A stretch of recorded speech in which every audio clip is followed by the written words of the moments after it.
마카베오기 학원 2장. 우리의 문헌에는 예레미야 예언자의 이야기도 나옵니다.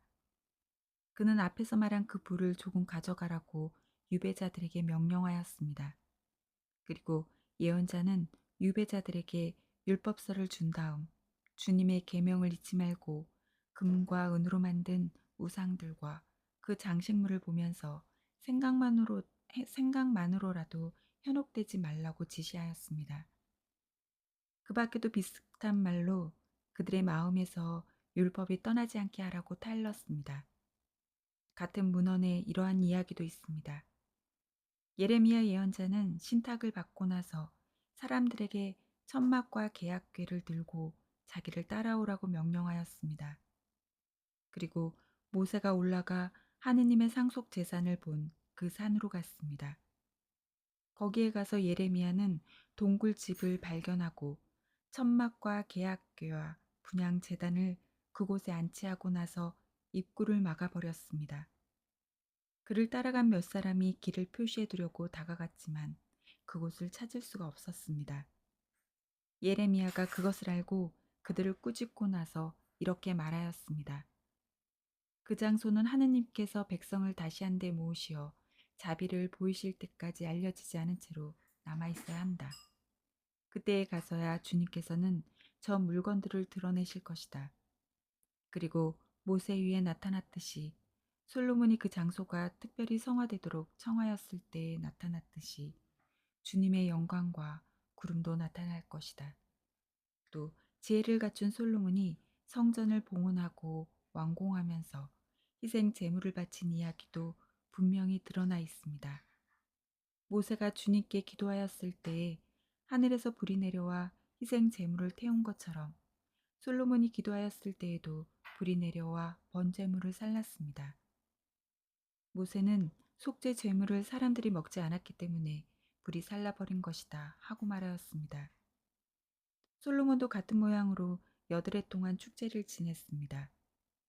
위의 문헌과 느헤미야의 회고록에는 이러한 일들과 함께 느헤미야가 도서관을 세우고 임금과 예언자들에 관한 책들과 다윗의 책들, 그리고 자원 예물에 관한 임금들의 편지를 모아들였다는 이야기도 나옵니다. 유다도 우리에게 닥친 전쟁 때문에 흩어진 책들을 모두 모아들였는데 그 책들이 우리에게 있습니다. 필요하시다면 그것들을 가져갈 사람들을 보내십시오. 우리는 정결 예식을 거행하려고 하면서 여러분에게 이 편지를 씁니다. 여러분도 이 축제를 지내시면 좋겠습니다. 하느님께서는 당신의 모든 백성을 구원하시고 모든 이에게 상속 재산과 왕권과 사제직과 거룩한 예식을 회복시켜 주셨습니다. 이는 그분께서 율법을 통하여 약속하신 대로입니다. 그래서 우리는 하느님께서 곧 자비를 베푸시어 우리를 하늘 아래 온 땅에서 거룩한 곳으로 모아들이시라고 희망합니다. 그분께서 우리를 큰 불행에서 건져주시고 이곳을 정화시켜 주셨기 때문입니다. 저자의 머릿말. 유다 마카베오와 그 형제들의 이야기, 대성전의 정화와 제단의 봉헌, 안티오코스 에피파네스와 그의 아들 에우파토르와 치른 여러 전쟁, 유다교를 위하여 용감하게 싸운 영웅들의 하늘에서 내린 현시들, 그리고 그 덕분에 그들이 얼마 되지 않은 수로 이 땅 전체를 차지하고 야만스러운 무리들을 몰아내어 온 세상에 이름난 성전을 되찾고 이 도성을 해방시켰으며 폐기되어 가던 법을 다시 확립한 이야기. 이렇게 주님께서 당신의 크신 자비로 그들을 대해 주신 이야기를 키레네의 야손이 5권의 책으로 펴냈다. 우리는 이것을 한 권의 책으로 요약하려고 한다.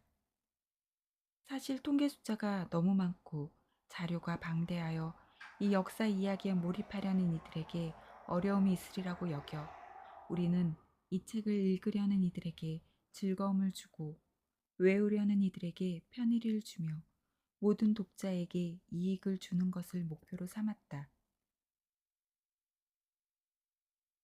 요약하는 고역을 맡은 우리에게 그것은 쉬운 일이 아니었다. 그 일은 땀을 쏟게 하고 잠을 빼앗아 갔다. 그것은 잔치를 준비하여 손님들을 흡족하게 해주는 일이 수월하지 않은 것과도 같다. 그런데도 우리는 많은 이가 고마움을 느끼도록 이 고역을 기꺼이 받아들이고자 한다.